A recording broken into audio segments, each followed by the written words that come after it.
Hello बच्चों, good morning. This is R K Shukla at NEET Vinayak YouTube channel and ex faculty of Allen as well as Aakash Institute Kota.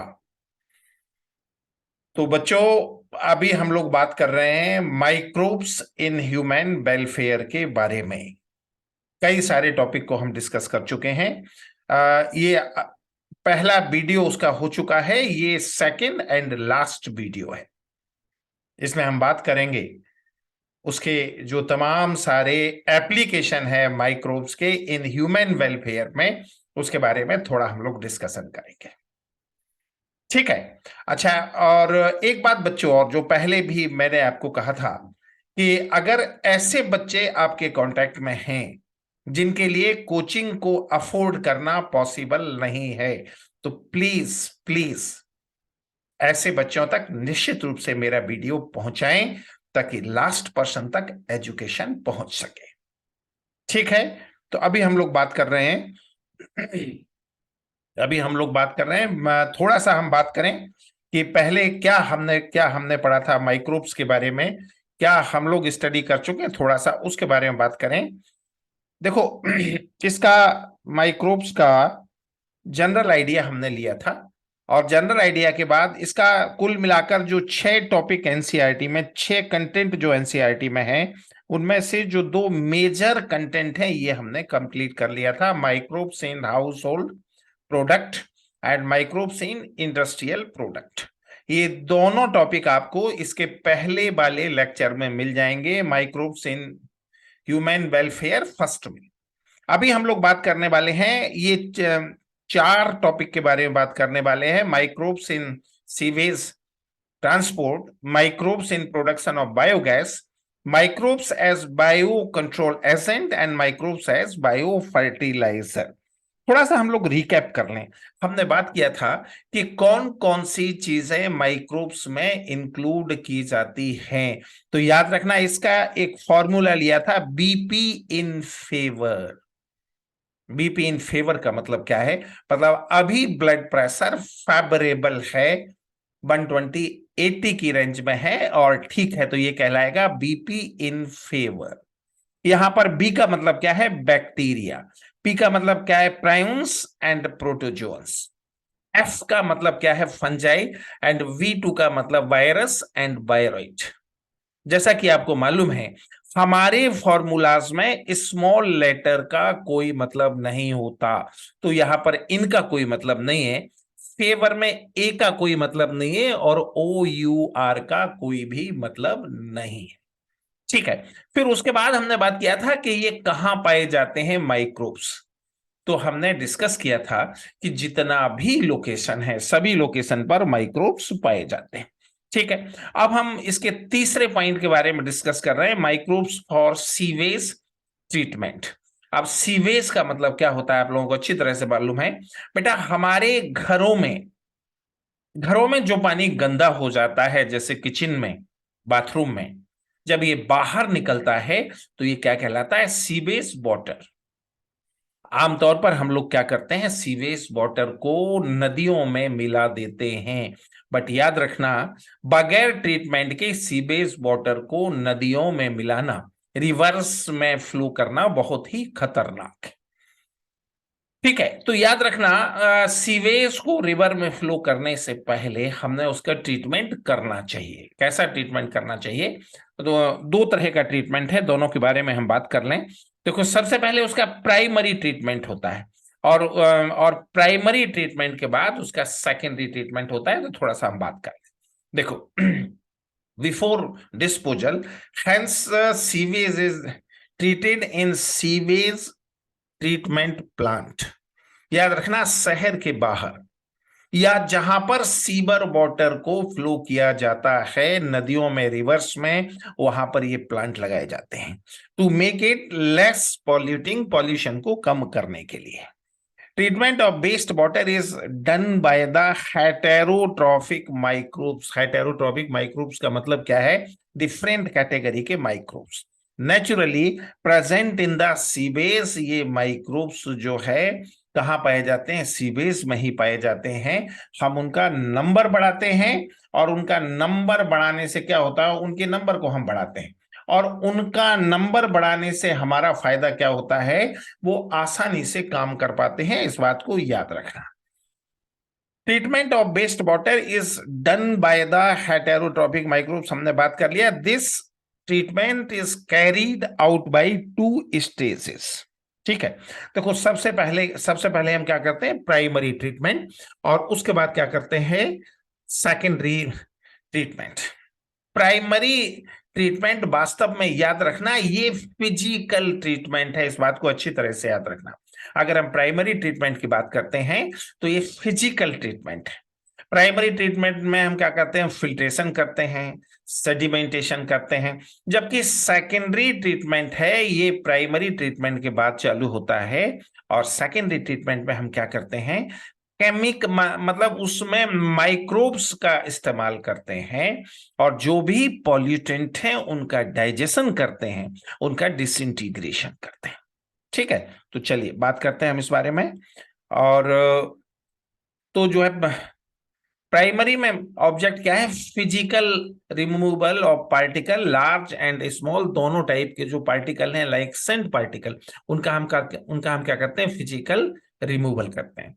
और secondary में हम क्या करते हैं? रिमूवल ऑफ ऑर्गेनिक मैटर, जो अलग अलग टाइप के ऑर्गेनिक हैं उनका हम डिसइंटीग्रेशन करते हैं, उनका हम मॉडिफिकेशन करते हैं, फिर उनका रिमूवल करते हैं। अगर हम स्टेप्स की बात करें तो याद रखना, प्राइमरी ट्रीटमेंट में पहला स्टेप क्या है? फिल्ट्रेशन, और दूसरा क्या है? सेडिमेंटेशन। और सेकेंडरी में क्या है? Treatment with microbes. ठीक है, तो चलो अभी हम बात करते हैं इसके बारे में।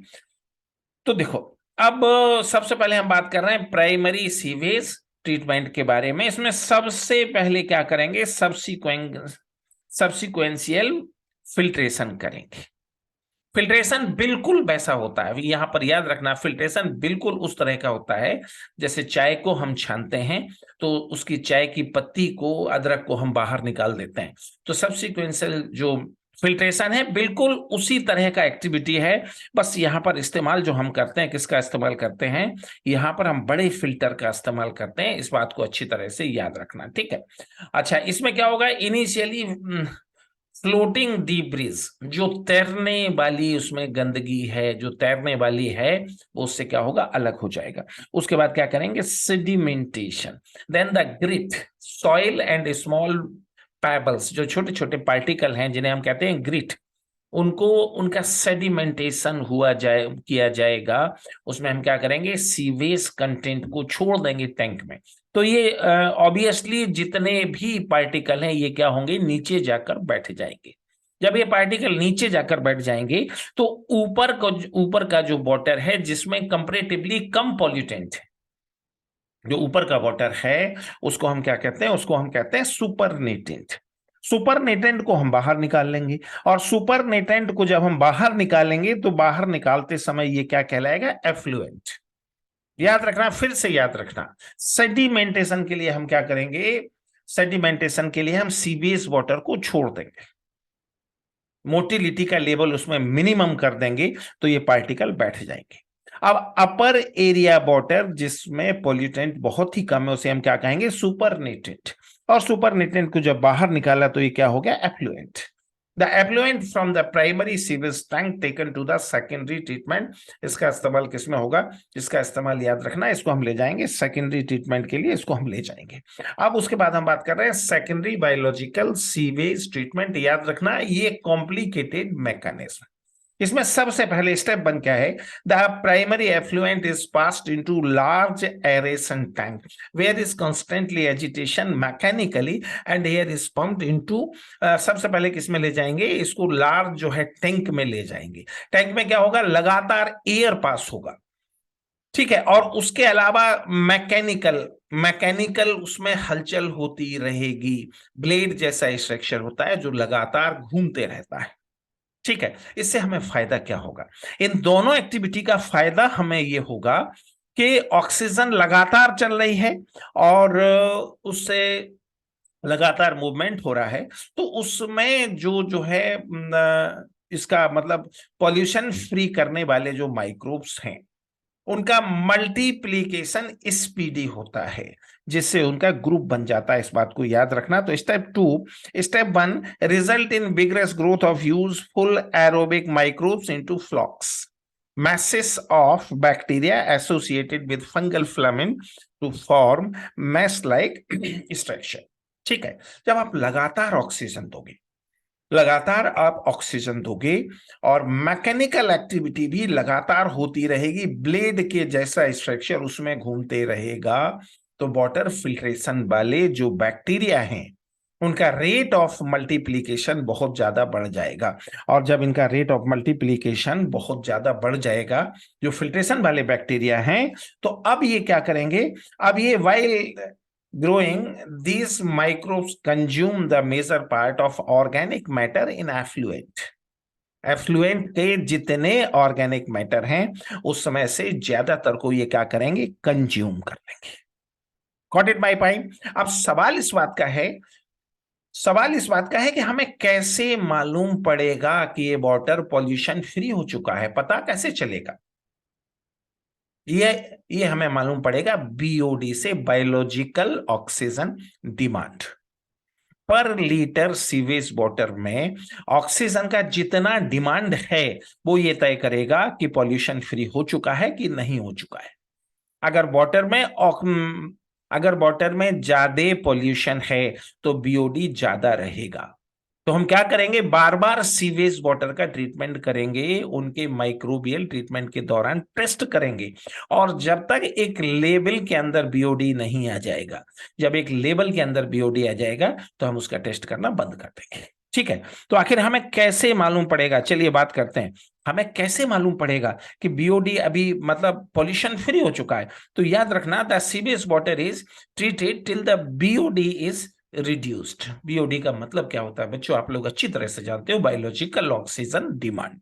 The BOD test measure the rate of uptake of oxygen by microorganism in sample of water. ठीक है, फिर once the BOD of sewage और waste water reduce significantly, the effluent is then passed into a settling tank where the bacterial flocks are allowed to sediment। This sediment is called as activated sludge। अब इस बात को यहां समझने की जरूरत है। देखो बेटा, हम लोग क्या करेंगे, लगातार बीओडी का टेस्ट करेंगे, और जहां पर हमको मालूम पड़ा कि बीओडी सेटल हो गया है, मतलब वाटर पॉल्यूशन के लो लेवल पर आ चुका है, कैसे मालूम पड़ेगा, बीओडी कम हो जाएगा, तो हम क्या करेंगे, मैकेनिकल एक्टिविटी हम बंद कर देंगे।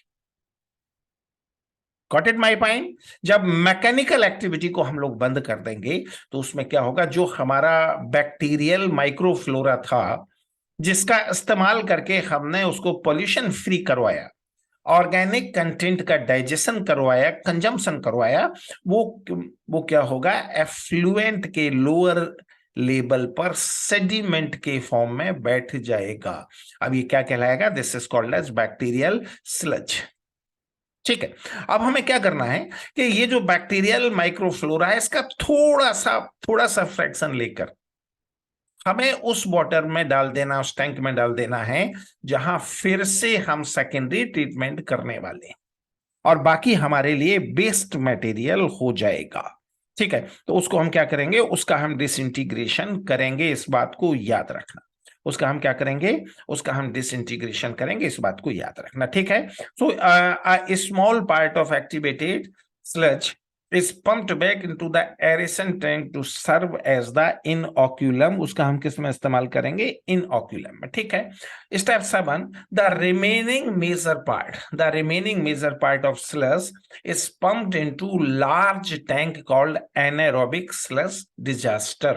अब ये जो हमारा बैक्टीरियल माइक्रोफ्लोरा जो स्लज में चेंज हो गया था उसकी भी हमें अब जरूरत नहीं, वो भी खत्म करना है, तो उसको कहां ले जाएंगे, उसको हम एनारोबिक टैंक में लेकर जाएंगे जहां उसे खत्म किया जाएगा। Here, other kind of bacteria which grow anaerobically digest the bacteria and fungi in the sludge का जो कंटेंट है, क्योंकि अगर ज्यादा स्लज को भी हम स्टोर करके रखेंगे तो वो भी एक तरह का पोल्यूशन हो जाएगा। उसे भी हमें खत्म करना है, ठीक है। और उसके बाद last step, during this digestion bacteria produce a mixture of gases such as methane, hydrogen sulfide and carbon dioxide. These gases are biogas and can be used as source of energy as it is inflammable. ठीक है, तो कायदे से जहां पर हम water का treatment कर रहे हैं वहां पर एक बायोगैस प्लांट भी हमें लगाना चाहिए, एक बायोगैस प्लांट भी वहां पर होना चाहिए जिसका हम इस्तेमाल करेंगे, और उसका इस्तेमाल करके, बायोगैस प्लांट का हम इस्तेमाल करेंगे और उसका इस्तेमाल करके हम क्या कर सकते हैं, उसका इस्तेमाल हम फ्यूल के फॉर्म में कर सकते हैं। Got it my point. अब उसके बाद देखें, the effluent from the secondary treatment plant is generally released into natural water body like river and stream. Till date, no man-made technology has been able to rival the microbial treatment of sewage. Untreated sewage is often discharged directly into rivers, leading to their pollution and increase in water born disease. बेटा यहां हम थोड़ा सा बात कर लें। Normally इतना treatment के बाद हम क्या करते हैं, उस वाटर को डिफरेंट रिवर में क्या करते हैं, मिक्स कर देते हैं, ठीक है। अच्छा, डेवलप कंट्री में क्या करते हैं, जरा इसको भी समझने की जरूरत है। डेवलप कंट्री में वो पानी का इस्तेमाल 4 या 5 बार करते हैं, उसका ट्रीटमेंट करते हैं और उस लेवल तक ट्रीटमेंट करते हैं कि दोबारा से उसका इस्तेमाल हो सके। बच्चे लोगों, निश्चित रूप से हमें भी ऐसा ही करने की जरूरत है, क्योंकि जिस तरह से हमारा पॉपुलेशन बढ़ रहा है और जिस तरह से हमें वाटर की आज भी देश के बहुत सारे हिस्सों में गर्मियों के सीजन में ट्रेन या बस या टैंकर से पानी पहुंचाना होता है। Got it my point. तो ये खतरनाक स्थिति है, निश्चित रूप से हमें इससे बचने के लिए वाटर की रिसाइकलिंग की व्यवस्था करना चाहिए, ठीक है। अब एक बात याद रखना, अगर बगैर सीवेज ट्रीटमेंट के कहीं भी दुनिया के किसी भी देश में या किसी भी हिस्से में रिवर में सीधे सीधे सीवर लाइन को मिलाया जाएगा तो निश्चित रूप से बहुत ही हाई लेवल का पॉल्यूशन होगा। बहुत बड़ा एग्जाम्पल हमारे सामने है। पिछले कुछ सालों में जब तक हम ये सीवेज ट्रीटमेंट के बारे में और इंडस्ट्रियल वाटर ट्रीटमेंट के बारे में जागरूक नहीं थे, गंगा जी और यमुना जी में बहुत सारा वेस्ट मटेरियल डाला गया है, जिससे इन नदियों में ऋषिकेश के बाद ज्यादा से ज्यादा आप मान लो गंगा जी में हरिद्वार के बाद पॉल्यूशन का लेवल बहुत ज्यादा है, जिसे कंट्रोल करने के लिए लगातार हमारी गवर्नमेंट पिछले 30-40 साल से प्रयास कर रही है। उसमें सफलता मिली है, बट अभी भी बहुत काम किए जाने की जरूरत है। Got it my point. तो चलिए यहां से हम लोग आगे बढ़ते हैं, यहां तक हमने बात कर लिया। अब यहां से हम लोग आगे बढ़ते हैं, तो ये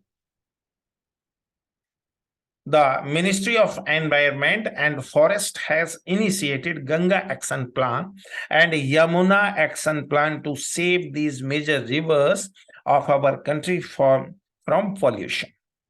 ठीक है, under this plan, it is proposed to build a large number of sewage treatment plants so that only treatment sewage may be discharged into the river, ताकि केवल ट्रीटमेंट करने के बाद ही उसे रिवर में मिक्स किया जाए, ठीक है। थोड़ा सा बात कर लें बायोलॉजिकल ऑक्सीजन डिमांड के बारे में। BOD refers to amount of oxygen that would be consumed if all the organic matter in 1 liter of water were oxidized by bacteria. तो उनको ऑक्सीडाइज करने के लिए ऑक्सीजन की जरूरत है। तो अगर ऑर्गेनिक कंटेंट ज्यादा है तो ज्यादा ऑक्सीजन की जरूरत होगी, उसे हम क्या कहते हैं, biological oxygen demand.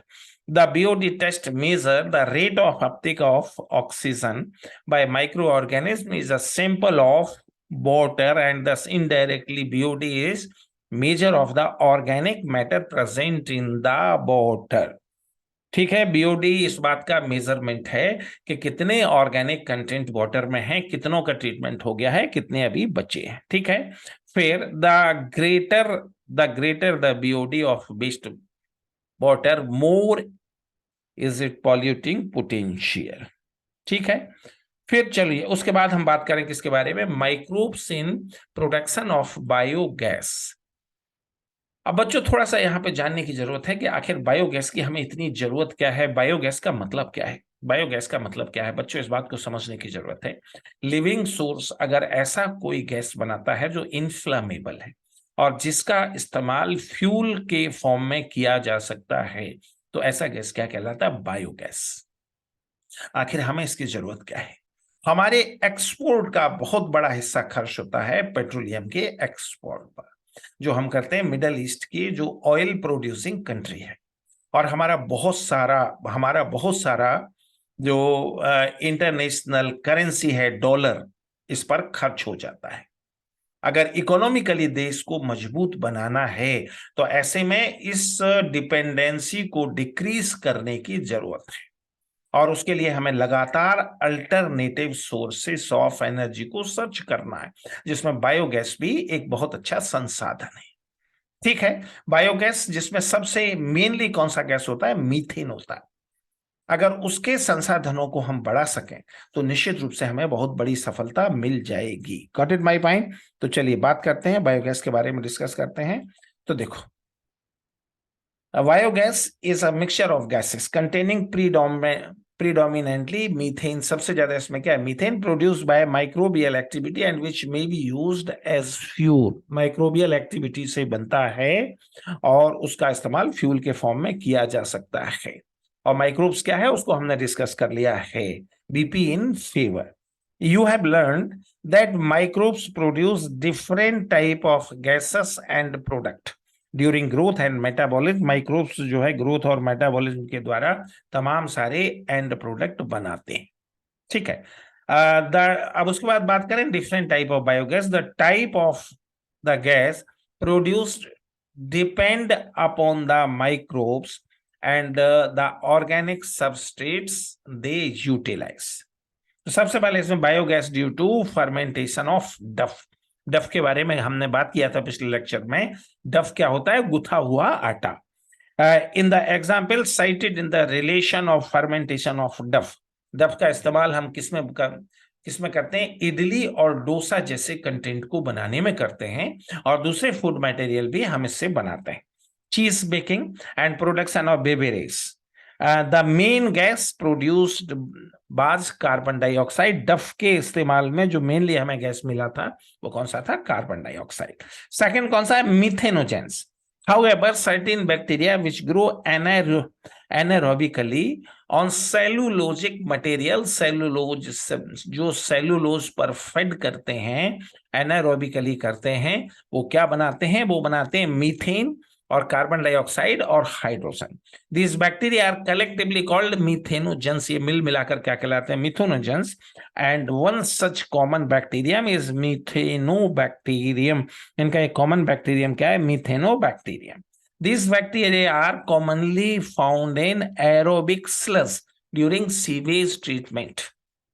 Sewage treatment के दौरान, ये जब हम बिल्कुल माइक्रोबियल स्लज का ट्रीटमेंट करते हैं तो वहां पर ये बैक्टीरिया होते हैं और इनसे हमें बड़ी मात्रा में मीथेन मिलता है।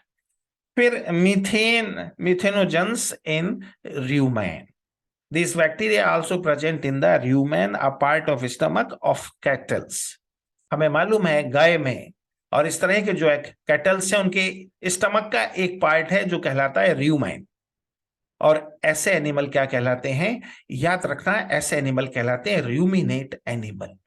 अगर कभी आपने गौर से काऊ की फीडिंग हैबिट को देखा है, अगर आप एक टाइम पर 20 चपाती भी उसको देंगे काऊ को, तो वो तुरंत उसको अपने स्टमक के अंदर पहुंचा देगी, और स्टमक के अंदर पहुंचाने के बाद उसे स्टोर किया जाएगा कहां पर, रूमेन में।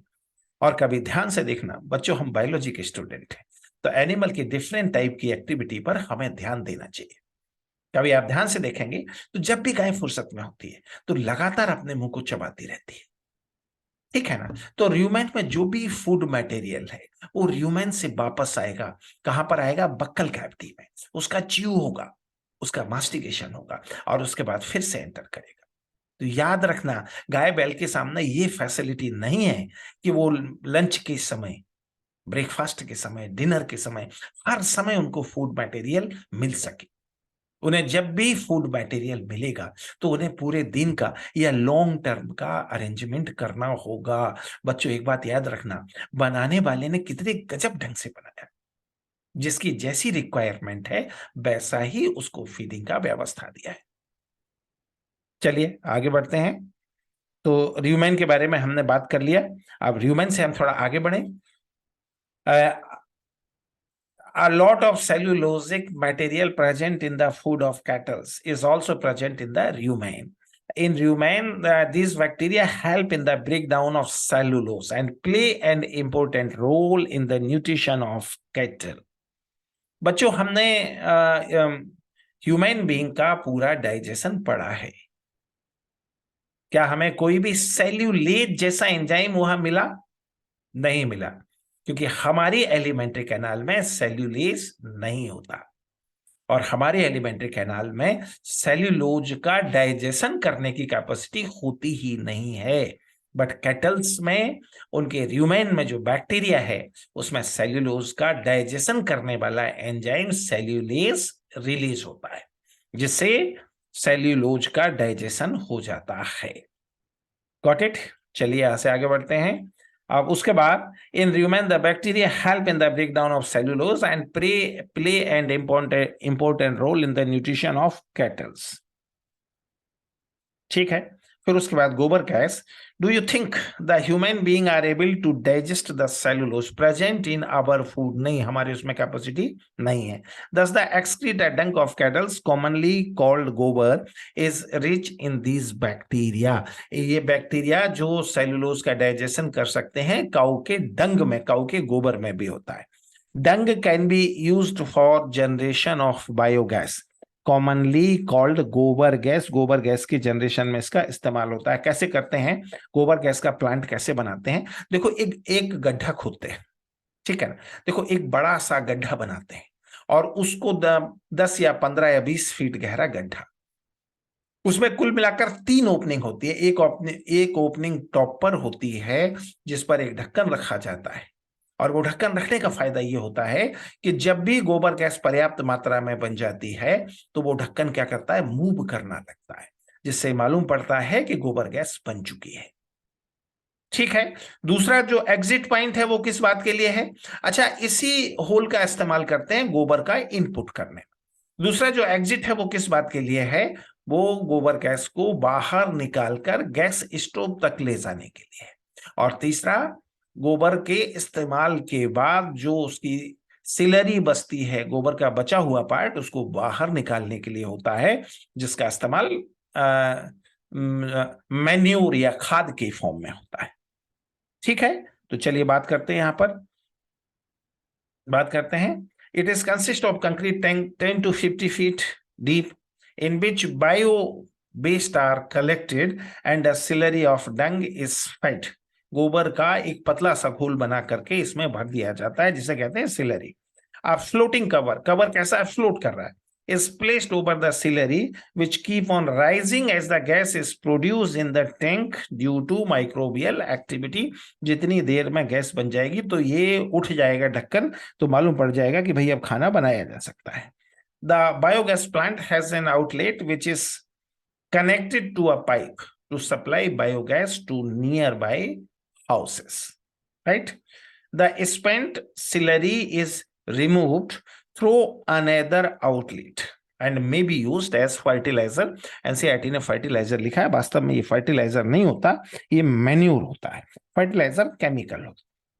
The technology of biogas production was developed in India mainly due to the effort of Indian Agriculture Research Institute IARI and Khadi and Blaze Industries Commission KBIC। You have to give in your brain।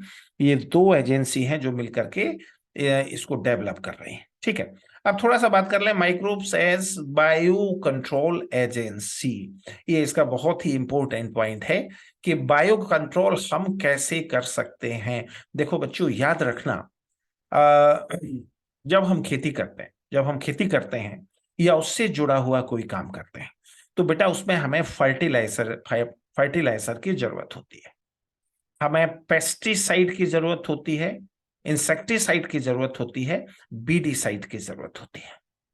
और जब से हमारे यहाँ green revolution हुआ है 70s के decade में, तब से लगातार हम इन चीजों का इस्तेमाल कर रहे हैं। ठीक है, बट बेटा ये सब के सब केमिकल हैं, और लगातार इनके इस्तेमाल से सबसे पहले ग्रीन रिवॉल्यूशन कहाँ हुआ था?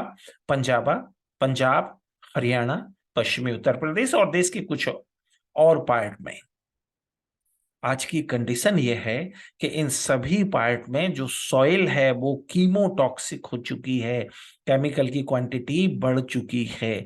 हरियाणा के आप किसी भी सिटी में जाएं, जो वहां पर ग्रेन्स के स्टॉल हैं, जहां जिन शॉप पर गेहूं मिलता है, वहां आपको लिखा हुआ मिल जाएगा कि यहां मध्य प्रदेश का गेहूं मिलता है।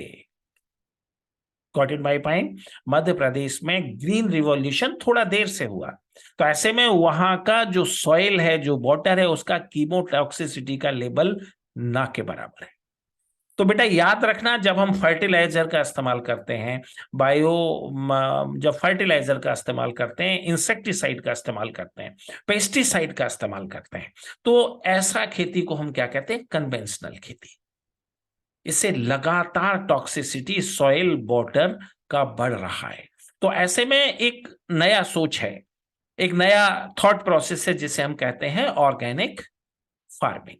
ऑर्गेनिक फार्मिंग में हम फर्टिलाइजर की जगह मैन्योर का इस्तेमाल करते हैं, खाद का इस्तेमाल करते हैं, और इंसेक्टिसाइड और पेस्टिसाइड की जगह बायो कंट्रोल। जैसे एक छोटा सा एग्जांपल मैं आपको बताता हूं। मान लो किसी एरिया में बहुत ज्यादा मच्छर हैं, तो वहां के तालाब में मच्छर का लार्वा होगा। अगर आप उस तालाब में गैम्बूसिया फिश को छोड़ दोगे, तो गैम्बूसिया फिश किस पर फेड करता है? मच्छर के लार्वा पर। तो मच्छर का लार्वा खत्म हो जाएगा और अपने आप मच्छर पर बायो कंट्रोल हो जाएगा। याद रखना, जब हम जब हम पेस्टिसाइड का इस्तेमाल करते हैं, तो वो हानिकारक पेस्ट को भी खत्म करता है, बट उन बेनिफिशियल इंसेक्ट को भी खत्म करता है जिनका योगदान पॉलिनेशन में बहुत ज्यादा है। तो अगर ऐसा ट्रीटमेंट हम करेंगे कि फालतू चीजों के साथ हम काम की चीजों को भी वेस्ट करते रहेंगे, तो एक लिमिट ऐसा आएगा जब हम खेती नहीं कर पाएंगे। उससे बचने का तरीका क्या है? बायो बेस एग्रीकल्चर और ऑर्गेनिक। तो इसका एक कंपैरिजन हम यहां कर लेते हैं, bio control as well as chemical control. Bio control का टूल्स क्या है? माइक्रोब्स है, animal and plant. Chemical control का chemical, pesticide, insecticide, weedicide. Another name bio control वाली खेती का क्या है? Organic farming. और केमिकल कंट्रोल वाली खेती का नाम क्या है? Conventional farming. पैटर्न पहले का क्या? Keep them in manageable range. याद रखना, इसमें जो हानिकारक पेस्ट है, हानिकारक इंसेक्ट है, उन्हें कंट्रोल किया जाता है, इरेडिकेट नहीं किया जाता। बट हमारा फायदा यह है कि जो बेनिफिशियल इंसेक्ट है या फिर ह्यूमन बीइंग है या सॉइल है, उसको कोई लॉस नहीं पहुंचता। और केमिकल कंट्रोल में कंप्लीट इरेडिकेशन ऑफ पेस्ट का पूरी तरह इरेडिकेशन होता है, लेकिन उसके साथ साथ बेनिफिशियल पेस्ट का भी इरेडिकेशन हो जाता है। फिर साइड इफेक्ट, बायो कंट्रोल में कोई साइड इफेक्ट नहीं है। केमिकल कंट्रोल में soil, water, animal, plant, pollution, toxicity also damage beneficial organism of ecosystem.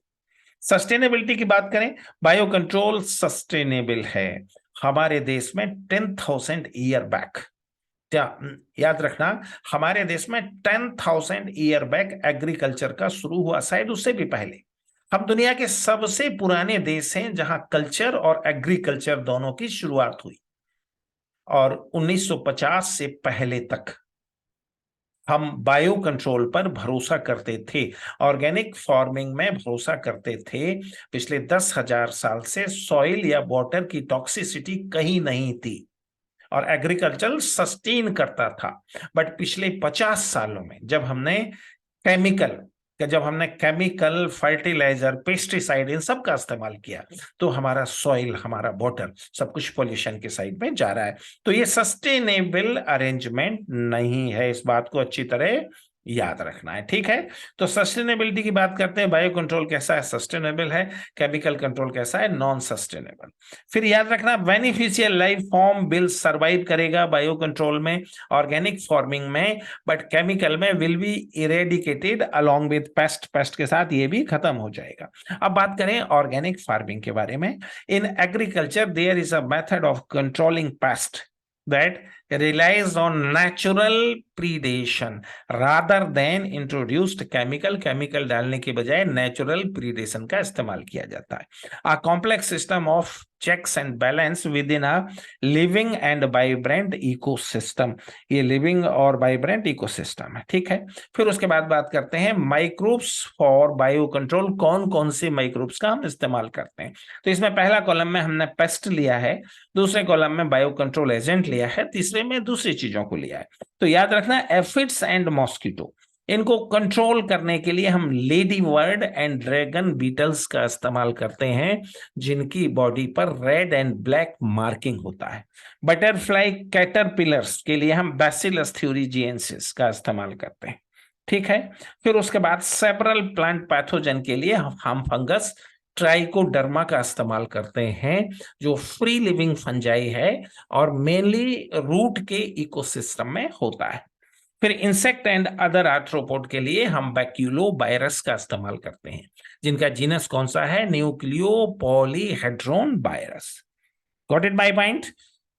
फिर यहां पर थोड़ा सा हम बीटी के बारे में बात कर लें, बैसिलस थ्यूरिजिएंसिस, क्योंकि इसकी चर्चा आज की तारीख में बहुत ज्यादा है।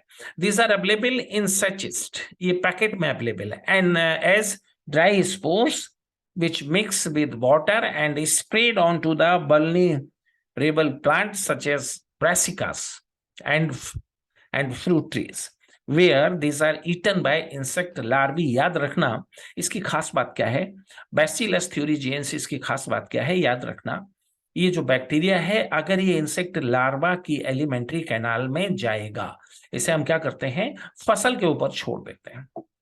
फसल के पीसेस को इंसेक्ट का लार्वा खाएगा, लार्वा खाएगा, उसकी गट को ये पोरस बना देता है, गट में छेद कर देता है। जब उसका एलिमेंट्री कैनाल में पोर्स हो जाएंगे, तो ऐसे मल में एनिमल का सरवाइव करना पॉसिबल होगा ही नहीं। तो क्या होता है, एनिमल का डेथ हो जाता है। इस बात को याद रखना, एनिमल की डेथ हो जाती है। बट ये अनदर साइड, अगर दूसरे साइड में हम बात करें, ह्यूमन बीइंग को, सॉइल को, वाटर को जरा सा भी नुकसान नहीं पहुंचाता है, जिसके चलते बीटी का इस्तेमाल आज की तारीख में बहुत ज्यादा हो रहा है। बायोटेक्नोलॉजी में आप इसका और भी डिटेल पढ़ेंगे। अच्छा, अभी हमने इसमें चेंज क्या किया है, अभी जब से हम बायोटेक्नोलॉजी का इस्तेमाल कर रहे हैं, तो हमने इसका जो इंसेक्ट की लार्वा को खत्म करने वाला जीन्स है, अब उसको हम इंट्रोड्यूस कर रहे हैं। कंप्लीट जो है ऑर्गेनिज्म को इंट्रोड्यूस करने के बजाय हम उसको इंट्रोड्यूस कर रहे हैं, ठीक है। तो चलिए बात करते हैं यहां पर। हाँ, अब यहां पे देखें, दीज आर, हाँ, उसके बाद in the gut of the larva the toxin is released and larvae get kills. कैसे किल होगा, क्योंकि पूरा उसके गट में पोर बन जाते हैं। The bacterial disease will kill the caterpillar but larvae other insect unharmed. बाकी जो इंसेक्ट हैं, ह्यूमन बीइंग है, इस सबको इससे कोई लॉस नहीं होगा। Because of development of method of genetic engineering in the last decade or so, the scientists have introduced B thurigiensis toxin genes into plant। अभी हम प्लांट में इसका जीन्स इंट्रोड्यूस कर रहे हैं, जो जिसमें क्या होगा, अधिकांश पेस्ट के खिलाफ नेचुरल रेजिस्टेंस आ जाता है। Such plant are resistant to attack by insect pest. BT cotton is one such example, which is being cultivated in some states of our country. Got it, my point? थोड़ा सा बात करें baculovirus के बारे में। These viruses are excellent candidate for species specific narrow spectrum insecticidal application. They have been shown to have no negative impact on plant, mammals, birds, fish, or even on non-target insect. ठीक है। This is specially desirable when beneficial insect are being conserve to aid in overall integrated pest management program IPM, or when an ecological sensitive area is being treated। तो बेटा यहां पर complete हो जाता है bio control. ठीक है, अब हम इसके लास्ट पॉइंट की तरफ आ गए। देखो, इंटीग्रेटेड प्रोग्राम की जरूरत हमें क्यों है? क्योंकि किसी भी एरिया में, एग्रीकल्चर फील्ड में, जो बेनिफिशियल फ्लोरा एंड फौना है उसको हमें बचाना है और पेस्ट पर हमें अटैक करना है। देखो बेटा, याद रखना, यहां पर एनसीईआरटी की एक एक लाइन हम कवर कर रहे हैं, बस उनको मेमोरेबल फॉर्म में हम यहां डेवलप कर रहे हैं। तो थोड़ा बहुत आगे पीछे होगा, मॉडिफिकेशन होगा, बट एक एक लाइन को हम कवर कर रहे हैं। बेहतर होगा कि एक एक वीडियो को आप 2-3 बार देखें। एनसीईआरटी उसके बाद अगर आपका मन करे तो आप एनसीईआरटी को पढ़ें, मन ना करे तो बिल्कुल न पढ़ें, क्योंकि एनसीईआरटी की लाइन बाय लाइन हम लोग यहां कवर कर रहे हैं, तो बहुत ज्यादा जरूरत आपको इनको पढ़ने की नहीं है। Got it my point? तो चलिए फिर आगे बढ़ते हैं। अब हम इसके लास्ट पॉइंट पर आ गए हैं, bio fertilizer, microbes in bio fertilizer. Bio fertilizer मतलब वो चीजें जिस मतलब जो सॉइल की एफिशिएंसी को बढ़ाती है, उसकी न्यूट्रिएंट वैल्यू को बढ़ाती है, उसमें नाइट्रोजन का इनपुट करता है, फास्फोरस का करता है, वो सब क्या कहलाते हैं? Bio fertilizer. Bio fertilizers are organism that enrich the nutrient quality of the soil. The main sources of bio fertilizer are bacteria, fungi and cyanobacteria. ठीक है, चलो अब यहां पे हम बात करें, सबसे पहले बात कर रहे हैं किसके बारे में? Nitrogen fixing bacteria. सबसे पहले bacterium rhizobium, nodule of root of leguminous plant. Leguminous plant में हम जानते हैं कौन कौन से प्लांट आते हैं, उनके रूट में ये होते हैं, और सॉइल में नाइट्रोजन की क्वांटिटी को बढ़ाते हैं। दूसरा एजोस्पाइरिलम या एजोटोबैक्टर, फ्री लिविंग बैक्टीरिया है जो सॉइल में नाइट्रोजन को क्या करते हैं? नाइट्रोजन को फिक्स करते हैं। ठीक है, फिर साइनोबैक्टीरिया और blue green algae, autotrophic microbes in water and land like anabaena, nostoc and Oscillatoria. Got it my point? फिर थोड़ा सा बात कर लें माइकोराइजा के बारे में। माइकोराइजा क्या होता है? Symbiotic association of plant and fungi, right? Fungi are also known to form symbiotic association with plant, और ऐसा एसोसिएशन क्या कहलाता है? Mycorrhiza. Many members of the genus Glomus form mycorrhiza. Fungus का जीनस है ग्लोमस, जो क्या करता है? माइकोराइजा बनाता है। The fungal symbiont in this association absorb phosphorus from soil and passes is into plant growth and development. मतलब ये सॉइल में किसका इंक्रीज कर रहे हैं? मेनली फास्फोरस का, mycorrhiza. Plant have such association show other benefit also. देखो, जिन plant में इस तरह के माइक्रोब्स हैं उसमें कुछ और फायदे भी हैं, जैसे such as resistant to root borne pathogen. Root से इन्फेक्शन करने वाले जो पैथोजन है उनके खिलाफ इसमें क्या होता है? Resistance. Tolerance to salinity and drought. ठीक है, अगर केमिकल डिसरप्शन है या सूखा है तो उसका भी ये थोड़ा सामना करने की स्थिति में होगा।